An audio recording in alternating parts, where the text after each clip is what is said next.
This video won't appear to you twice. If this message reached you, it's not an algorithm, it's a calling. There's a frequency that most people never manage to tune into, the frequency of abundance. And today, I'm going to give you the key to unlocking that tuning. But I need you to do this alone, in silence. Because what I'm going to reveal is so powerful that any external interference can negate its effect.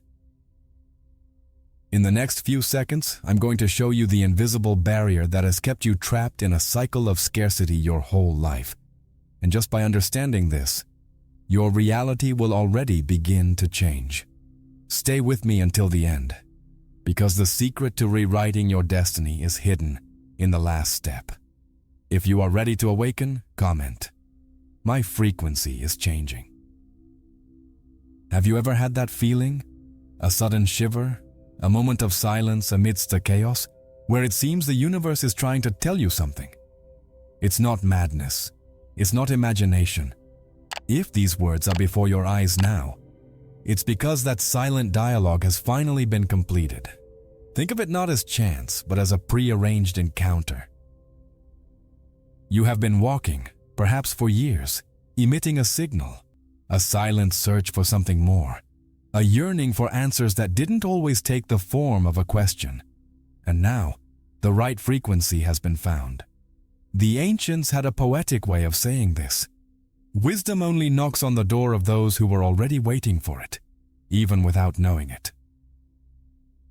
Your entire journey up to this point, every doubt that tormented you, every tear that fell, every moment of frustration that made you question everything, none of it was in vain. It was your preparation. It was the soil being plowed so that the seed could be planted. You didn't stumble upon this video by accident. Your soul drew you in. There's a language beneath the noise of the world, a conversation made of synchronicities, of coincidences that are too perfect to be just luck. A book that falls open to the right page, a phrase you hear from a stranger that echoes in your mind. This moment is part of that conversation. It's the universe giving you a nod of recognition, saying, I heard you. I felt your search. The time is now. You know, I feel that if you've gotten this far, it's because you're tired of just asking the universe and not getting an answer. Many times we try to use the law of attraction, we do visualizations, but it seems like a piece is missing from the puzzle, doesn't it? It's like having a powerful light bulb, but the house wiring is too old to handle the energy. I've realized that the vast majority of people are trying to run a high-voltage consciousness within a mental system that still operates on scarcity. That's why I decided to unlock the codes that changed my vision and that of so many others. I compiled the practical manual of the architect of reality in the ebook, The Thoth Code, Hermetic Alchemy for Mastering the Mind. There, I show you how to stop being a beggar and become the true author of your destiny, using the secret keys of the ancient mystery schools. It's a guide for those who want to stop trying and start truly manifesting. I've left access for you in the first pinned comment of this video. It's a gift for your journey, if you feel you're ready for the next level. But now, back to what I was saying. What we will explore together is not a map with a single path, but a mirror. A mirror that reflects not only the face you see every day, with its marks of weariness and worry, but also the brilliance of the being you forgot you are. A being that holds immense power, not the power to control the world, but the power to create your own experience within it. It is an invitation to remember, to awaken a force that has always been there, dormant beneath layers of conditioning and disbelief. It's time to dust off that mirror and see what it truly reveals. We're talking about recalibrating your reality. I know the word sounds complex, almost too esoteric, but let's simplify. Imagine you've spent your whole life navigating with a compass that, for some reason, was always pointing a few degrees to the left of true north. You tried hard, rode with all your might, followed the stars you could see, but always ended up in ports that didn't seem like home. What we'll do here isn't give you a new boat, but simply fix your compass. It's an adjustment so subtle and yet so profound that the very map of your life will begin to rewrite itself before your eyes. This change doesn't come with fanfare.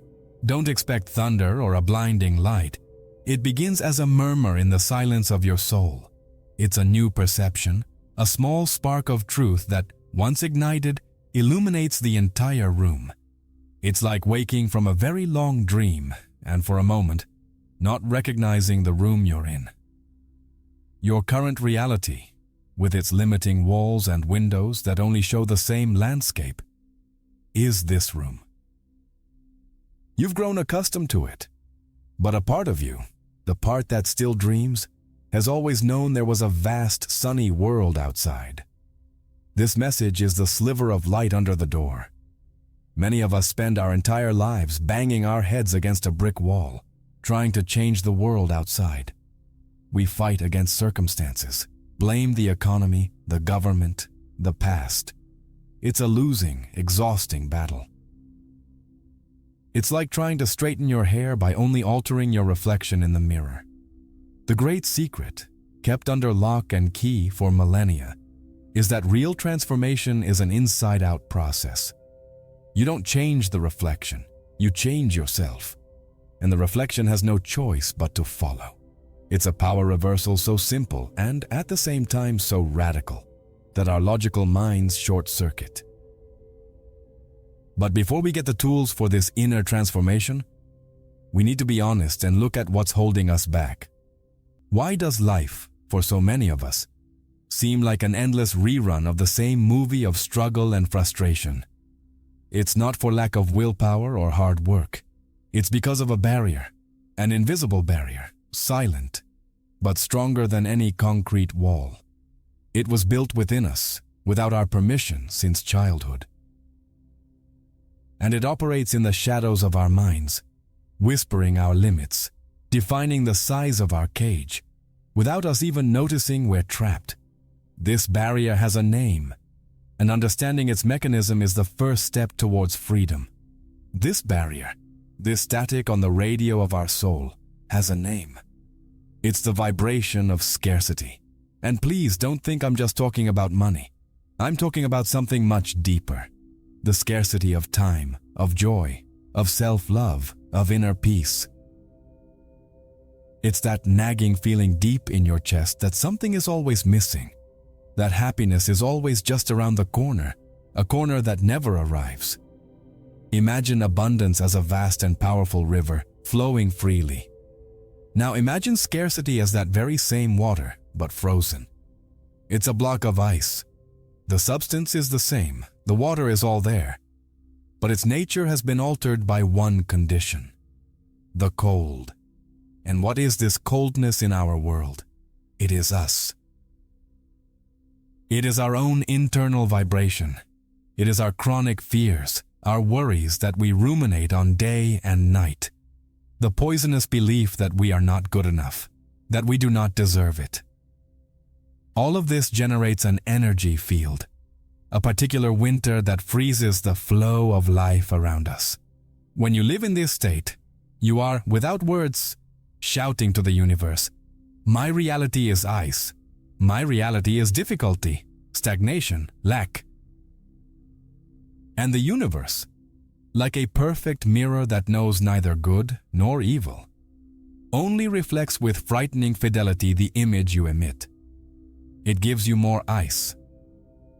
Most of us were taught to deal with water scarcity by trying to break the ice with a hammer. We work ourselves to exhaustion, push ourselves beyond our limits, fight against the odds. It's a brutal effort that, at best, manages to chip away a few slivers of ice, but never, ever restores the river's flow. The secret isn't fighting the ice. It's futile. The secret is raising the temperature. It's changing the internal condition that's causing the freezing in the first place. You don't need to beg for more water. You need to melt the ice that's already yours. This change in temperature is a change in frequency. It's a conscious decision to stop looking at the ice, to stop feeling its hardness and coldness, and to begin cultivating inner warmth. It's the deliberate act of withdrawing your attention from what is lacking and placing it on what you want to flow. I know it seems too simple, almost naive, but this is the most fundamental law of existence. Where your attention goes, your energy flows. If your attention is spent all day on debt, loneliness, or medical diagnoses, you're unknowingly using your life force to keep the ice solid. You are the guardian of your own prison. Think of each of your thoughts as a small flame or an icy breath. A thought of gratitude for something simple, a moment of confidence in the future, a memory of past joy. All these are small flames that warm the atmosphere. A thought of fear, doubt, resentment, or comparison is a breath of Arctic wind that reinforces the freezing. At every instant, you are choosing which of the two you will nurture. Your reality today is nothing more than the sum of all your temperature choices up to this moment. There is no guilt in this, only a new and liberating awareness. The thermostat is in your hand. The biggest mistake we make is believing that this state of scarcity is an external condition, something the world has imposed on us. But it's a mental habit, an internal vibrational state that projects an external reality. And the good news about habits is that they can be changed.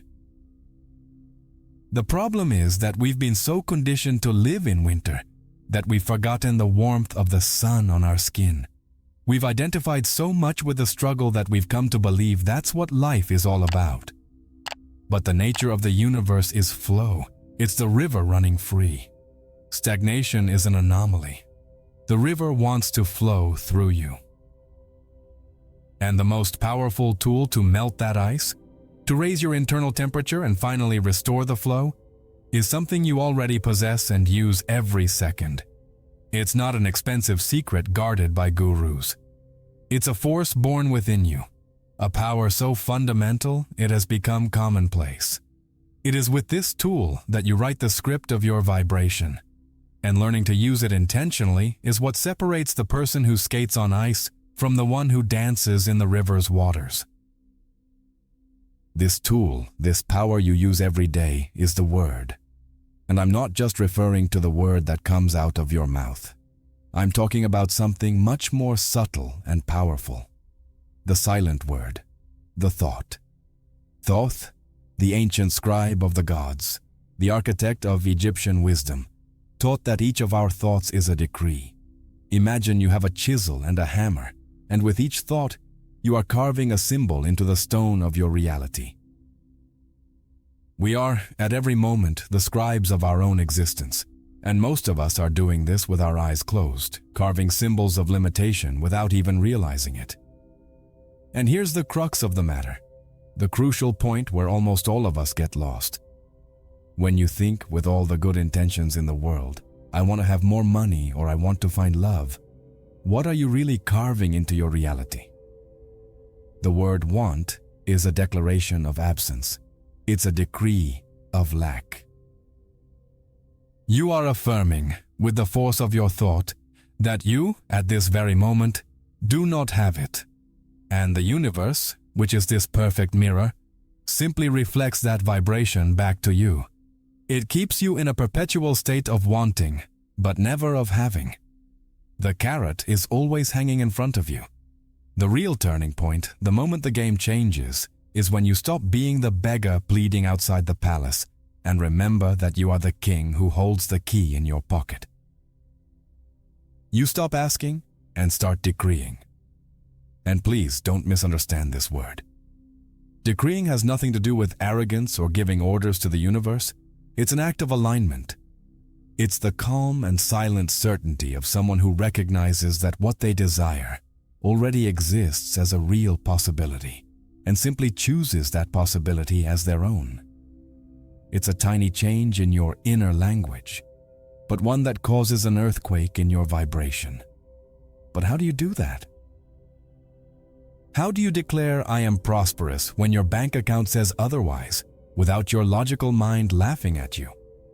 The mind is like a guard dog trained to believe only what the five senses tell it. It needs concrete proof. Trying to force it to believe something that contradicts physical reality is like trying to push a wall. You'll only generate more resistance, more internal conflict. And doubt, my friend, is the icy breath that freezes the river again, just when it was beginning to melt. This is where ancient wisdom extends a hand to us. The initiates of the Egyptian mystery schools knew that one cannot fight against the mind. It is a losing battle. The path is to harmonize it. They understood that one cannot build a sacred temple on swampy ground. First, the foundation must be prepared. The murky waters of consciousness must be calmed so that the word of power, the decree, can be spoken in an atmosphere of peace without the static of doubt distorting it. This preparation is the secret to everything. This alignment process isn't about repeating positive phrases like a parrot while your heart screams the opposite. It's about finding a state of neutrality, a 0 point, an inner silence where doubt and belief lose their power, and you can plant a new seed in fertile soil. It's an internal ritual, a fundamental step that prepares your energy field to receive new programming. Without this balance, any decree is just a wish blown to the wind. With it, your word becomes law in your own personal universe.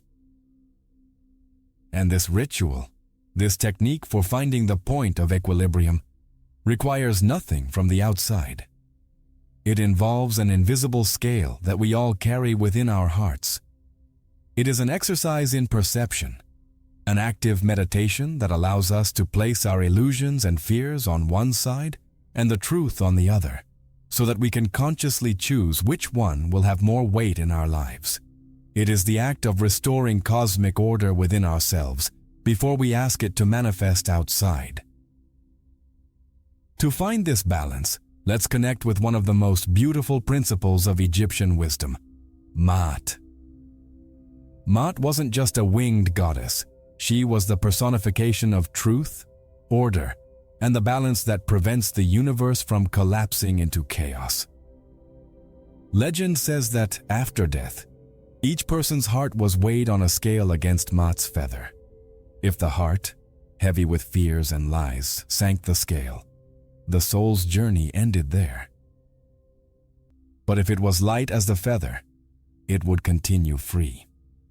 The good news is that we don't need to wait for death to do this weighing.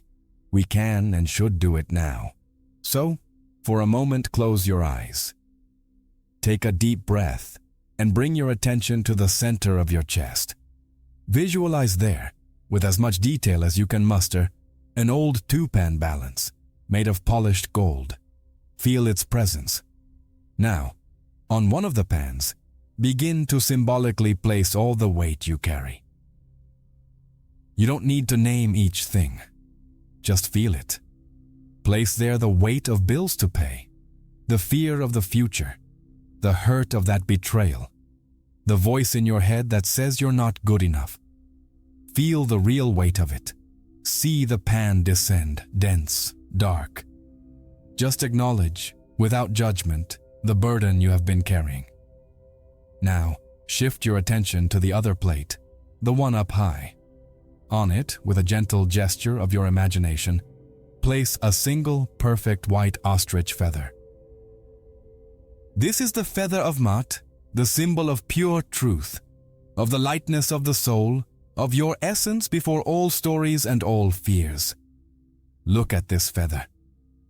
It seems so fragile, so insignificant compared to the mountain of problems on the other plate. And that's exactly how we feel, isn't it? Our inner truth seems too weak in the face of the weight of the world. But here, in this sacred space, magic happens. Truth is not fragile. It is the densest substance in the universe. The exercise isn't about trying to lift the heavy plate. Fighting against the weight only makes it more real. The exercise is about breathing. Breathe deeply, bringing into yourself the pure essence of truth, clarity, and peace. And with each exhale, release your identification with the weight. You are not denying your problems. You are simply refusing to believe that they are you. Continue breathing, and with the eyes of your intention, see the white feather begin to shine, to pulsate with its own light. It begins to gain a density, a weight that is not physical, but spiritual. Continue at this pace. With each breath, the feather becomes brighter, heavier, and then you see. The plate with the feather begins to descend, slowly but inexorably, and the plate with your fears and worries begins to rise, becoming lighter, almost transparent. The feather of truth is revealing itself to be heavier than the entire burden of your illusion. Feel the physical change in your chest, a relief, an expansion, the sensation of a weight being lifted from your shoulders. This symbolic act is a powerful reprogramming of your subconscious. You are non-verbally communicating to your nervous system that the weight of your problems is an illusion, and that the truth of your essence, which is light, free, and peaceful, is the fundamental reality. You are restoring cosmic order, Matt, within yourself. This is not a mental trick.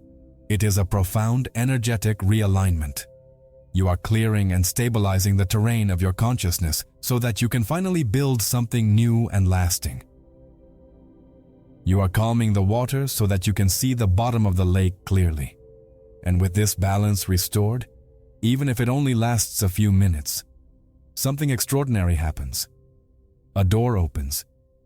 You gain access to a field of pure potential, a place that has always been there, but was invisible because of the turbulence of your fears. It is a place that quantum physics is now beginning to describe, confirming what mystics have always known in their hearts. A place where all possible versions of your life, all your potentials, already exist, waiting only for your choice. This place that becomes accessible when you calm your inner waters is what physicist Vadim Zeland called the variant space. Try to imagine it as something tangible. An infinite field of information, like an ocean of pure potential, where absolutely everything that can happen already exists as a possibility. Every version of your life, the one where you became an artist, the one where you moved to the countryside, the one where you are perfectly healthy and thriving, all coexist as complete scripts, silently stored on a shelf, waiting to be chosen and lived. This is no longer philosophy. It's the cutting edge of science. This idea, in fact, is just a new name for a very old concept, the mythical Library of Alexandria, or the Library of Thoth. It was said that this library contained the record of everything that ever was, is, and will be. But what if this library wasn't a stone building, but this infinite field of information? What if Thoth, the divine scribe, wasn't a god who wrote our destiny, but the symbol of our own awakened consciousness, which has the ability to enter this library and choose any book, any life path it desires? The life you are living now is one of those books. The reality you experience, with its joys and challenges, is the page that lies open before you. But who chose that page? The answer is both simple and shocking. You, not the conscious you, but your vibrational frequency, your predominant state of being, which is the sum of your habitual thoughts, beliefs, and emotions, functions like a barcode. This code is read by the cosmic library system, which then delivers the corresponding book. You don't attract what you want. You attract the reality that corresponds to your vibration. And it is precisely here that despair transforms into absolute power. The abundant, healthy, and happy life you seek is not something you need to create from scratch, with sweat and tears. It already exists. It's an entire section of this library, a collection of bestsellers with happy endings, waiting patiently. If you're not living this story, it's not because it's not for you or because you don't deserve it. It's simply because you're trying to access the prosperity section using the password of scarcity. The cosmic librarian doesn't deny you access. He simply doesn't understand your request. Stop and feel the weight this lifts from your shoulders. It completely eliminates the idea of luck, misfortune, or cruel fate. It eliminates the notion that the universe favors some and punishes others. The library is radically impartial. Access is free and unrestricted for everyone. The only condition is using the correct access code. You no longer need to beg the universe to give you a better book. You only need to learn how to type the password to the story you truly want to live. The responsibility, and therefore all the power, returns to you. This changes the rules of the game. Your task is no longer that of a construction worker who needs to build a house from scratch. Your task is that of a radio tuner. It's to adjust your internal dial until your frequency aligns perfectly with the frequency of the station playing the music you want to hear. The music is already in the air. You don't create it, you just tune into it. The big question then is how to consciously turn that dial. How to generate and sustain the vibrational access code for the book you've chosen. There is a technique for this.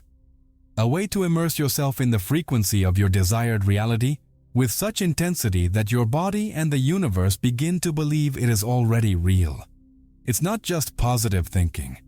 It's a sensory and emotional immersion. It's the tool that transforms imagination into a living decree. It's the master key that opens any book you choose in the vast and silent library of all realities. This master key, this technique for tuning into your frequency, is what Zealand calls a slide. And the difference between a slide and simple visualization is the same difference between watching a film about Paris and being in Paris, smelling the croissants, and feeling the wind of the Seine on your face. Common visualization often keeps us as spectators. We see ourselves in the third person, succeeding, as if watching a film about ourselves. This is good, but it still maintains a distance, a separation. And this separation vibrates desire, not possession. A slide, on the other hand, is a total first-person immersion. It's a short, vivid, and detailed mental scene of your desired reality, but with a crucial detail. You experience it as if it were a memory. You don't imagine it happening. You remember how it was when it happened. It's a shift in verb tense that alters everything. You're not fantasizing about the future. You're accessing a memory from an alternate timeline that already exists and is real in variant space. You're flipping through the book of your ideal life and feeling the paper in your fingers. Let's make this practical.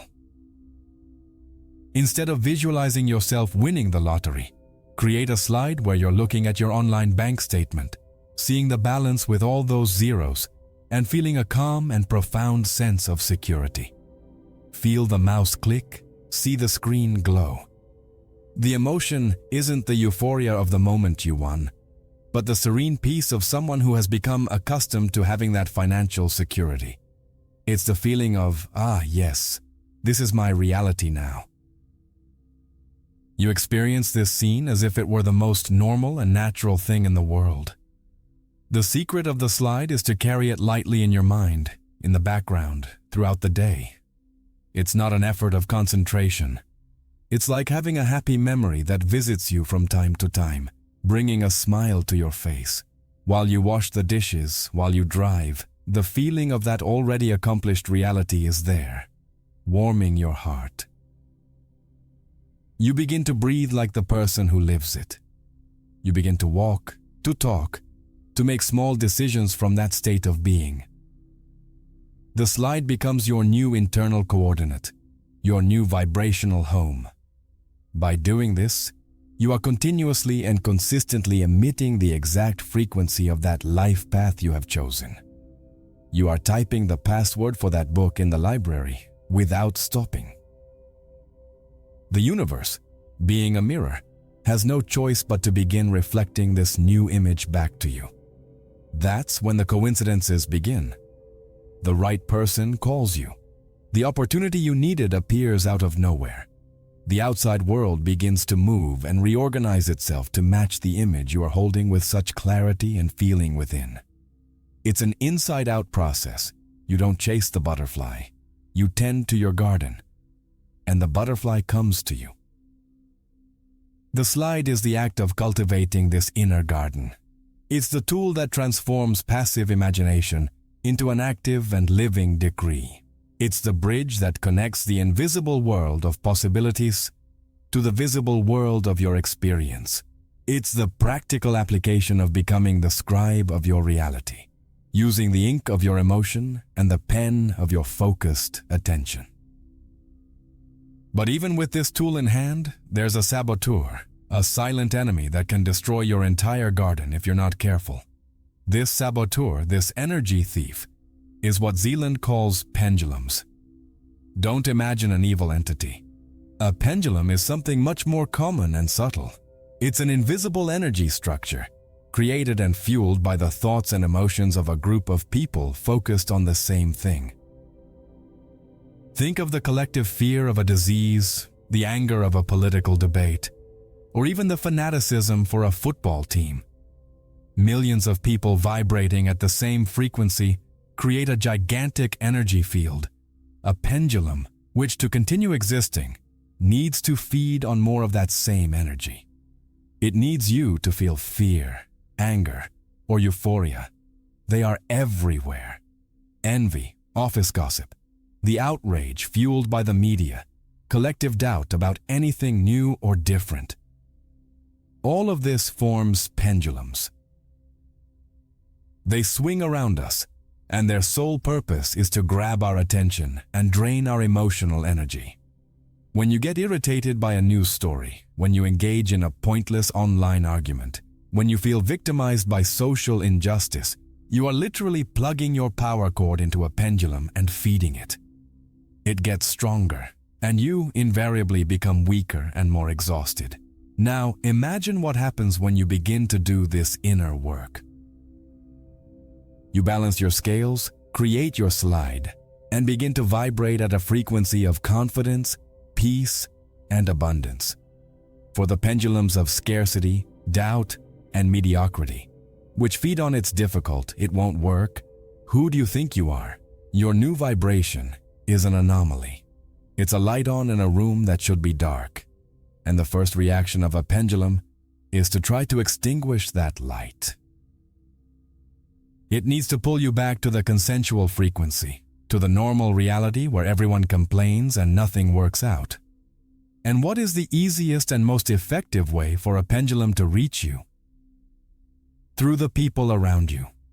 When you, overflowing with enthusiasm for your new discovery, rush to tell your dreams and your practice to someone who is firmly connected to a pendulum of skepticism or envy, you are opening the door of your house to the thief. The person may say, with the best of intentions, "Wow, but be careful. That sounds too good to be true, or it's better to have a plan B." These words are the pendulum's hooks, designed to install the virus of doubt in you, drain your energy, and pull you back to the old pattern. That is why Thoth's teaching on silence is the golden key that protects all his treasure. Practicing in secret at first is not an act of selfishness. It is an energetic protection strategy of the highest intelligence. Think of yourself as a gardener who has just planted an extremely rare seed. Would you leave it in the middle of a public square? Or would you keep it in a greenhouse with controlled temperature and humidity until it becomes a strong plant? Your new reality is that seed. Silence is your greenhouse. Your new vibration at first is as delicate as a candle flame. Any breath of doubt can extinguish it. Silence is the act of cupping your hands around the flame, protecting it until it becomes a bonfire. Save your energy, your attention, and your confidence to nurture your seed. Let it take deep root in the dark, away from prying eyes and opinions, until it becomes a tree so strong that no storm of negativity can shake it anymore. Silence is not hiding. It is wisdom. It is the shield that guarantees your victory. So, now you know. You know about pendulums, those energy leeches, and about the sacred power of silence. This awareness, in itself, is the turning point. Until now, you were a reader of your own life, perhaps an attentive reader, but still passive, turning the pages of a script that seemed to have been written by an unknown force. You reacted to the dramas, got frustrated with the obstacles, always with that uncomfortable feeling that the ending was already written. The revelation about these invisible forces changes everything. It doesn't give you a new book, it hands you the pen. You no longer need to just read what is written. You can start editing. This transition from reader to writer is perhaps the greatest and most terrifying shift in power a human being can experience. It's the moment you stop looking to the sky, begging for a different ending, and realize, with a mixture of panic and ecstasy, that the ink and paper have always been within you. By performing the ritual of balancing, you cleanse the page of old scribbles. By choosing a new reality in the variant space, you define the title of your next chapter. Now, with pen in hand, you abandon the hunched posture of the victim and assume the upright posture of the scribe, the author of your own saga. The change doesn't happen out there, on the stage. It happens in here, in your silent writer's room. You stop asking and start decreeing. And I know, that word, decree, sounds heavy, almost arrogant. But it's nothing like that. It's not about shouting orders at the universe like a tyrant. On the contrary. It's the calm and profound certainty of someone who has finally understood the rules of the game. It's like a musician who, after years of studying theory, finally feels the harmony and begins to compose his own melody. He's not being presumptuous. He's applying his knowledge with mastery. To decree is simply to begin speaking the native language of the universe, the language of certainty and vibration, not that of desire and doubt. But this is where the real challenge lies, the crossroads where many, unfortunately, give up. How do we ensure that this new writing, this new chapter, becomes permanent? How do we make sure it's not just a burst of optimism, a marginal note that routine quickly erases? Our old scripts are like deep trails in the forest, carved by years and years of repetition. The mind, out of pure habit, will always try to take the path it already knows, even if it leads to a swamp of pain. For the mind, the familiar, even if it's bad, is safer than the unknown. Ensuring the permanence of the new script requires more than a single act of will. It demands daily practice, a gentle but firm discipline. It's like learning to write with your other hand. At first it's clumsy, the strokes are shaky, and your dominant hand itches to pick up the pen again. But if you persist, day after day, the movements become more confident, more natural, until one day you realize that this new way of writing has become your new standard. Rewriting the internal script works in exactly the same way. It's a daily training to strengthen the new narrative. You need to become the guardian of your own mind, not a cruel guard, but a wise gardener. Every time the weeds of the old script, "I can't do it, life is hard, nobody helps me," start to sprout, you need to calmly and firmly pull them out and plant a flower in their place, not with anger, but with the authority of someone who knows they own the garden. You don't erase the old story, you leave it in the past, making it irrelevant by cultivating a much more beautiful and true story in the present. And this constant practice of mental gardening is, in itself, a magical process. It's a form of alchemy. An ancient and sacred art that was never about transforming metals in cold laboratories. but about transmuting the states of our own consciousness. It's the process of taking the densest and heaviest material of our human experience and, with the fire of our attention, transforming it into the lightest and most precious substance that exists: inner peace. This rewriting of the script is, in essence, a true mental alchemy. Ancient alchemists spoke of transforming lead into gold, and for centuries, the world thought it was a materialistic quest for wealth. But true initiates knew that the metaphor was infinitely deeper. Lead is the dense, heavy and gray state of our consciousness, the worries that corrode us, the fears that paralyze us, the resentments that poison the soul. It is the weight we carry on our shoulders, the frozen vibration of scarcity. Gold, on the other hand, is the illuminated, light and brilliant state of confidence, certainty, and peace. It is the vibration of continuous flow. This alchemy doesn't require crackling furnaces or rare ingredients. Your laboratory is your own mind. The secret fire is your focused attention. And the process, the great work, is surprisingly simple yet challenging. Every time a thought of lack, a fear about the future, or a doubt about your ability arises in your mind, our programmed reaction is to fight. To try to push it away, deny it, struggle with it. But what you resist persists. Fighting a fearful thought is like trying to put out a fire with gasoline. You only give it more energy and reality. The true art of the mental alchemist is that of detached observation. When a leaden thought arises, don't fight it. Don't judge yourself for having it. Just observe it. Take a step back and see it as a dark cloud passing in the infinite sky of your consciousness. You are not the cloud. You are the sky. By refusing to identify with the thought, by refusing to give it your emotional energy, you let it starve. It passes, finding nothing to cling to, and dissipates into the vast blue of your presence. Each time you do this, you are actively practicing transmutation. You are removing your energy from the frozen state of lack and allowing it to warm up and rise to the fluid state of abundance. It is a daily, moment-by-moment work.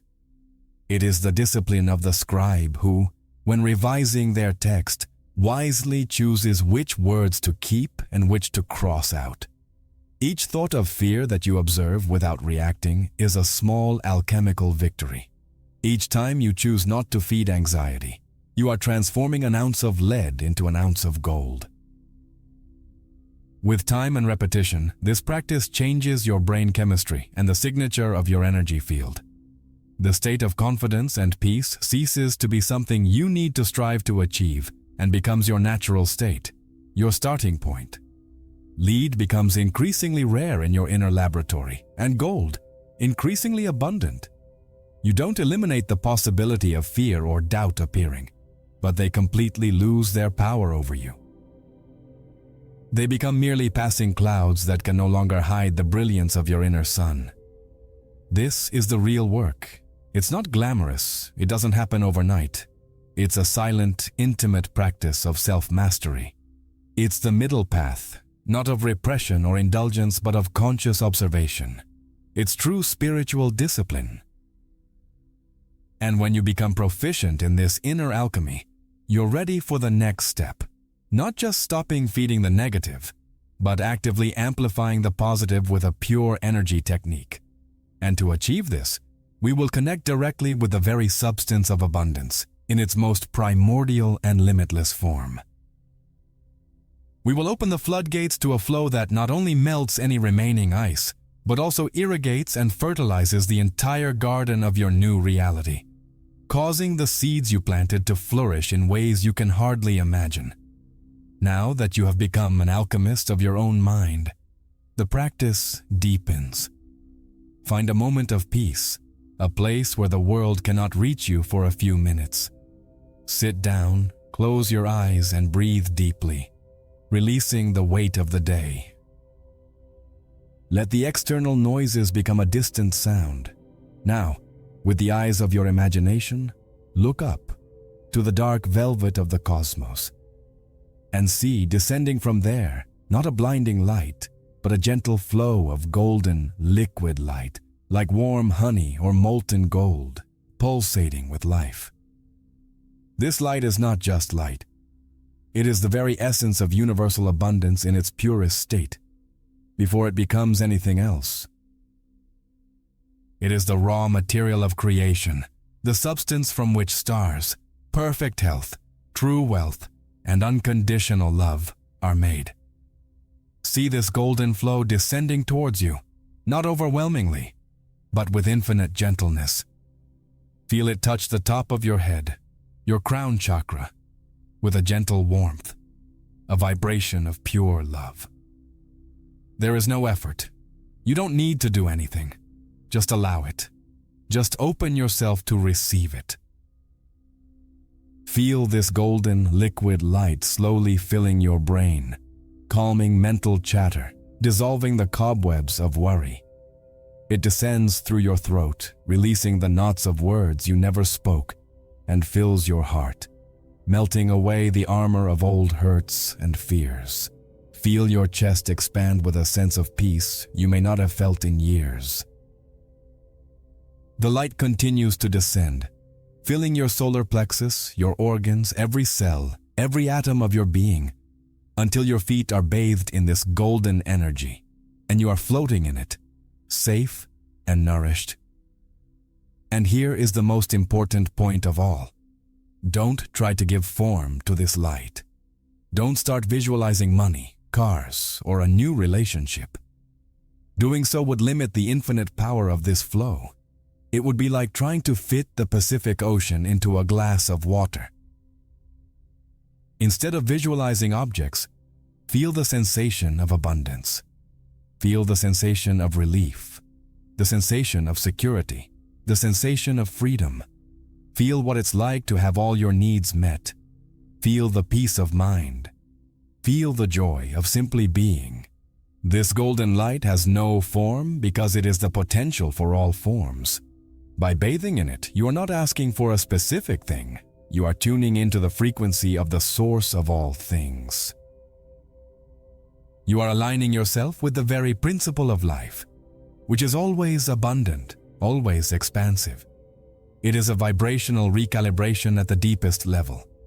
You are clearing the energy channels of your body, allowing the flow of the universe, which has always been available, to finally circulate through you without the obstructions that your fears have created. Remain in this bath of golden light for a few minutes. Just feel, just receive. There is nothing to do. Just be. You are a sacred chalice being filled with the very substance of life. Feel worthy of it, for it is your birthright.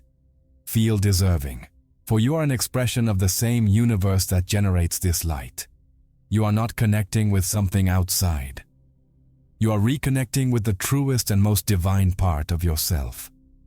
When you feel complete, filled with this golden energy, the practice is not yet finished. There is a final step, a seal that you place on this energy work. It is an act that transforms passive reception into an active decree. It is how you say yes to the universe, confirming that you have accepted the gift and are ready for it to manifest in your life. And this seal is one of the most magnetic and powerful forces that exist. Still in this state of fullness, floating in the golden flow, allow a new sensation to gently sprout from your heart: gratitude. But this is not the common gratitude, the thank you for something you received. This is a much higher form of gratitude, a quantum gratitude. It is gratitude felt in the present moment for a future you have already chosen, and which, in the realm of possibilities, is already a fact. It is gratitude for the reality of your slide, which is now being nurtured and solidified by this golden light. Feel the profound gratitude for those doors that have already opened for you in the variant space. Feel the sincere thanks for those solutions that have already appeared for your problems in that timeline. Feel the emotion of already having the vibrant health, the harmonious relationship, the peace of mind you seek. It's not obligatory because it will happen. It's obligatory because it already is. You are feeling the emotion of a wish already fulfilled. And this emotion, this feeling, is the only language the universe understands without a translator. Gratitude, at this level, is not a passive emotion. It is one of the most powerful decrees that exist. It functions as your signature on a cosmic contract. By feeling anticipatory gratitude, you are sending a clear and unmistakable signal to the quantum field. Contract signed. The choice has been made.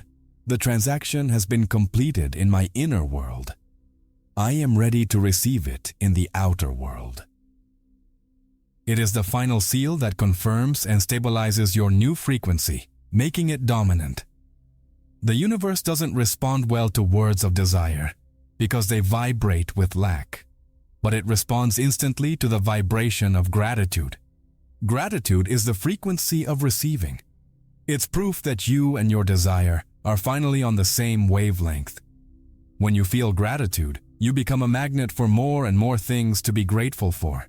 It's a fundamental and inexorable law.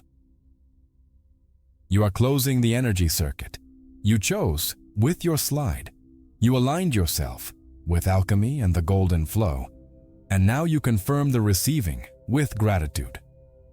Spend a few moments simply feeling this gratitude. Let it fill your heart and overflow. Feel it in every cell that now shines with golden light. Give thanks not only for what you are creating, but for the process itself.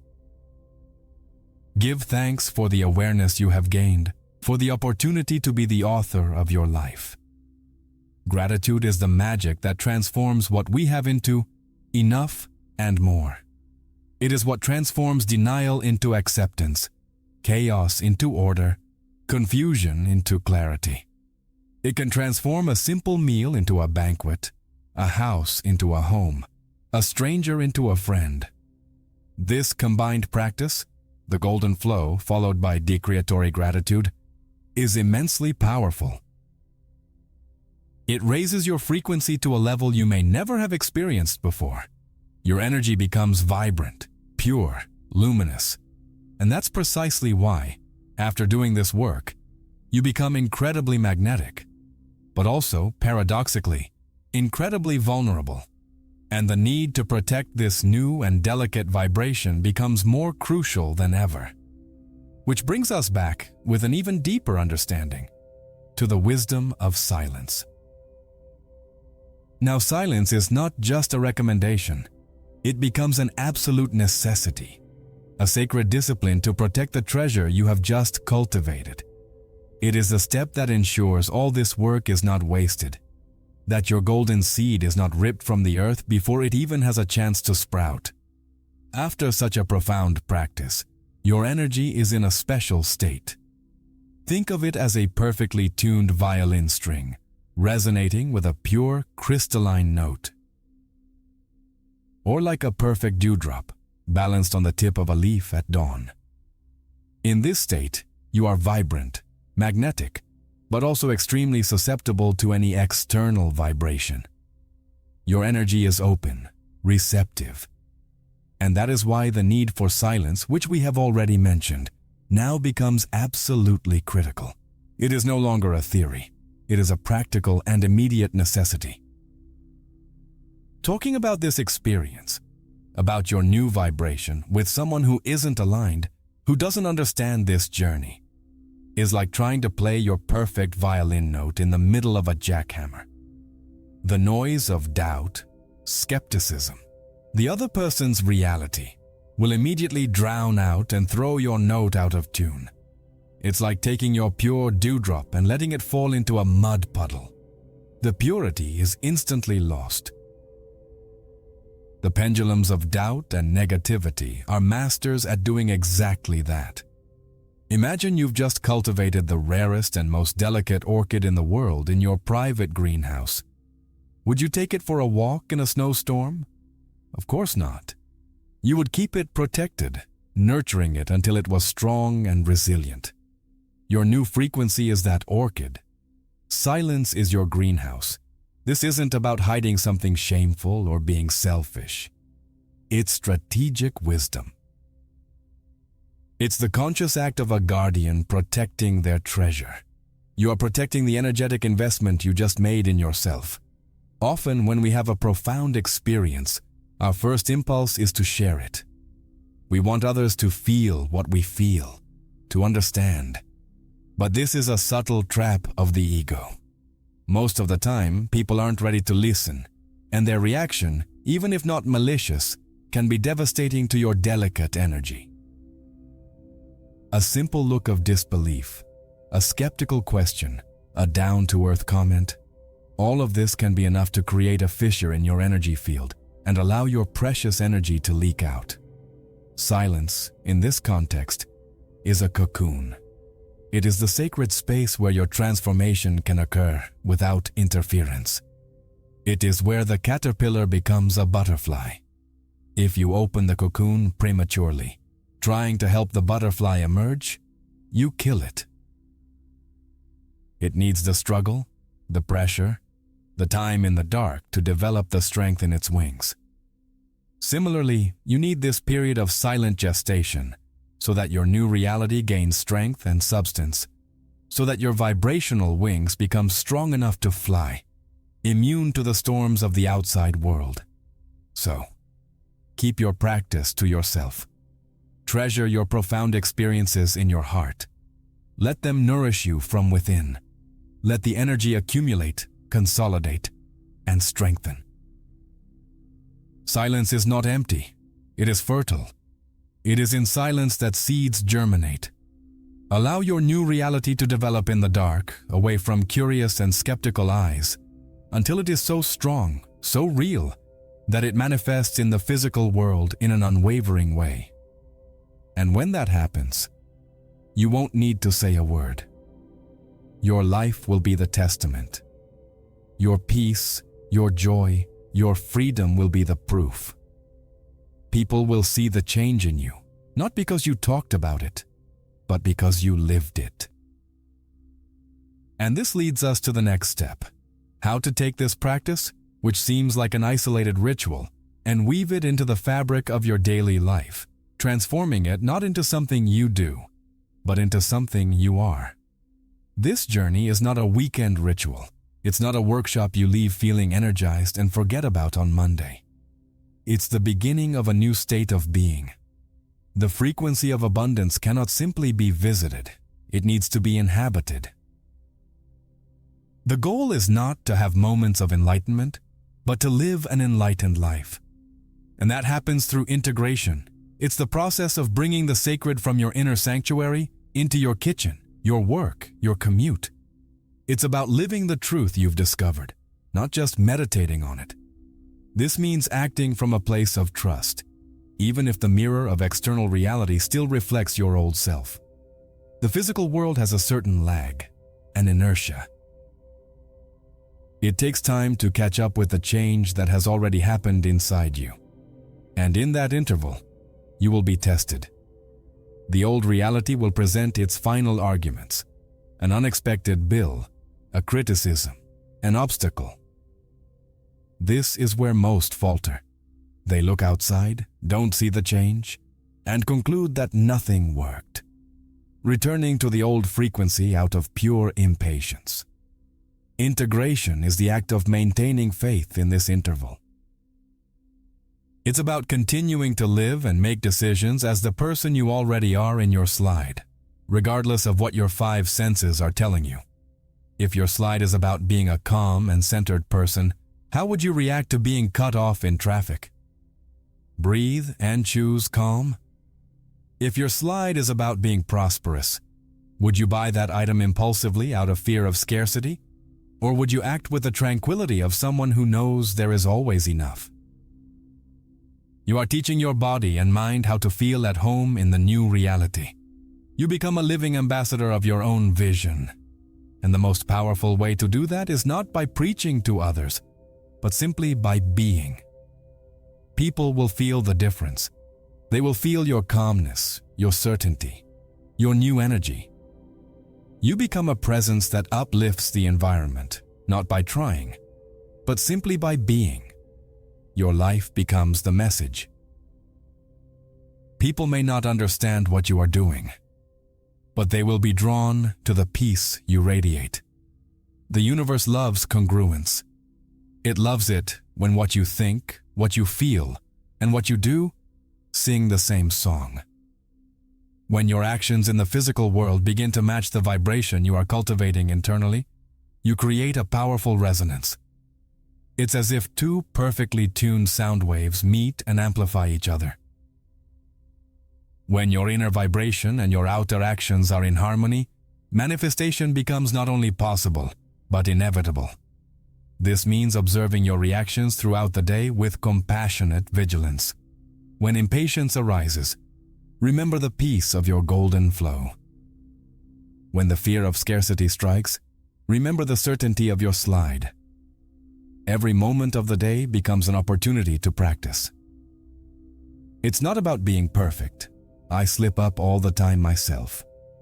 The key is gentleness. Just notice, breathe, and return to your center, to your new vibrational home, without blaming yourself. By integrating this practice into every aspect of your life, something miraculous happens. The separation between practice time and lifetime disappears. Your entire life becomes a meditation in motion. You are no longer just reading or writing the script. You are living it, masterfully improvising, in total alignment with the great director. And at that point, you realize that the journey was never about reaching a destination, but about becoming the path itself. And so, the journey is complete, but only to reveal that the path is an infinite spiral. Each arrival is a new starting point, at a higher level. You began as a passive reader, feeling that life happened to you. Then, you became the author, the scribe, learning to use the tools of consciousness. Now, you transcend even that.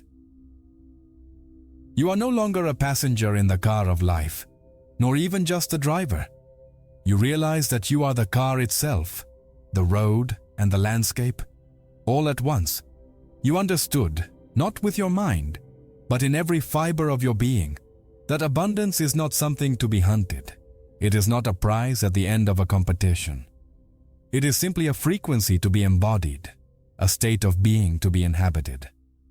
It is a home to which you can always return. The door was always open. You just needed to remember where it was, and that the key, covered in dust, was always in your pocket.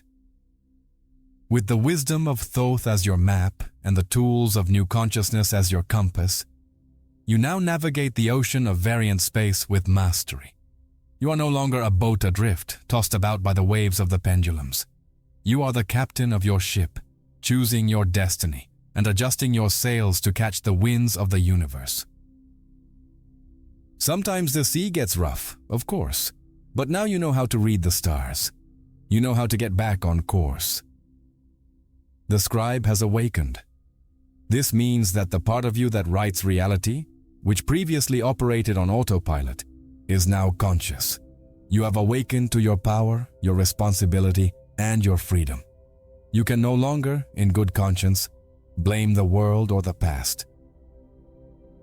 And although this may seem frightening, you soon realize that it is the most liberating news there is. If the power is with you, so is the change. This awakening is not a fireworks display. Often, it's a quiet moment of clarity. It's the sudden realization that the cage was never locked. It's the laughter that comes when you realize you've spent years fighting a door that only needed to be pushed open.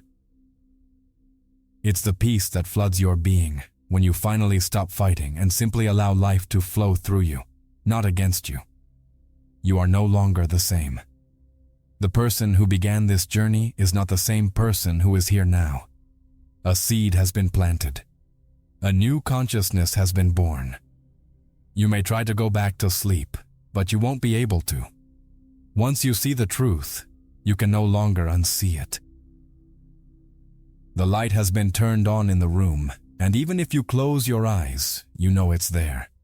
And the universe, which has always been watching you with infinite patience, now leans closer. It waits in reverent silence, no longer to dictate your path, but to receive your directions. It is ready for your next command, for your next act of creation. The universe now awaits. Feel the weight and beauty of it. The infinite field of all possibilities, the energy that creates worlds, is paused, waiting for your next decree. Every thought you choose, every slide you nurture, every word you inscribe in your consciousness is a direct order that shapes the fabric of your reality. You are no longer throwing stones into a lake to see the ripples. You are sculpting the very riverbed through which the water of life will flow. The message that found you at the beginning, which seemed like a coincidence, you now understand. It wasn't an invitation. It was a coronation. It was the universe handing you the scepter of your own kingdom, the kingdom of your consciousness. You received the keys to the library, the tools of the alchemist, the pen of the scribe, the power that you once projected onto gods, governments, or gurus, you now recognize within yourself. And with this power comes the big question. The question that defines the rest of your life. The question is no longer, what does the universe have in store for me? That's the victim's question. The new question, the question of the awakened scribe, is, what will I decree for the universe to manifest? The dynamic has changed. You are no longer a passive recipient of destiny. You are an active partner in the dance of creation. The pen is in your hand. The page is blank. What will you write? What story will you tell? What reality will you choose to manifest, not out of ego, but as the highest expression of your soul? Will you write a script of joy, health, love, and contribution? Will you create a masterpiece that inspires not only your life, but the lives of all who cross your path?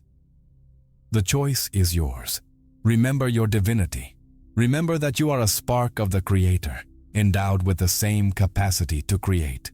You are not here to be small, to live a life of mere survival. You are here to thrive, to expand, to experience fullness. Anything less than that is forgetting who you are. Anything less than that is dropping the pen and allowing the old script, written by fear, to continue playing. Don't allow it. Grip the pen firmly. Feel the power flowing through you. Look at the blank page of your life, not with fear, but with the excitement of an artist before a blank canvas. Take a deep breath. And with the calm certainty of someone who knows who they are and the power they possess, begin to write. The universe is reading over your shoulder, ready to materialize each word. Your next decree doesn't need to be a grand phrase. It can be a feeling of peace, a feeling of gratitude, a feeling of love. Start with that. Feel it now. And know that in doing so, you have already begun to write the next and most beautiful chapter of your existence. The scribe's journey never ends.